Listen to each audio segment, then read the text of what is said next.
Заменувањето на Заев ќе биде сосема залудно, ако бар 3-4 имиња кои се во моментов во мојата глава не заминат дефинитивно од ресорите во кои се.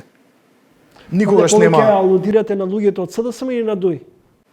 Алудирам повеќе на луѓето од СДСМ, иако и ДУИ е добар момент да се приспита. Апсолутно добар момент да се приспита, иако не мислам дека ДУИ има толков проблем во таа смисла. СДСМ води ресори кои оваа криза многу ги погоди. Води ресори кои се врзани за прашања, нели, кои не одат најдобро во последно време, на кои допрва им предстои криза. Тоа се економски, епидемиолошки, нели, енергетската криза која ни предстои така натаму, и тука треба добро да се размисли околу персоналните решенија, но ако не заминат овие 3, 4, 5 министри на кои и да, алудирам повеќе на министрите од СДСМ, тогаш мислам дека целата работа е апсолутно залудна.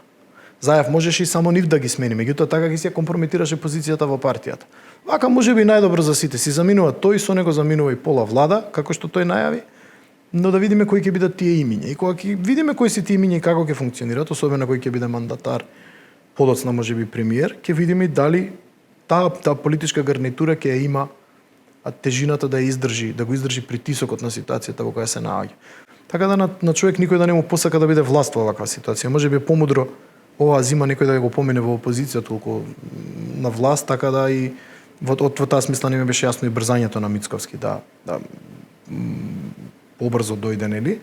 Можеби беше мотивирано од стравот дека Бугарија ќе го крене ветото во декември, зашто шансите се повторно многу мали и дека можеби Заев и СДСМ ќе спечелат нешто од таквото нешто. Отварањето на преговорите сепак би ја променило политичката клима до некаде.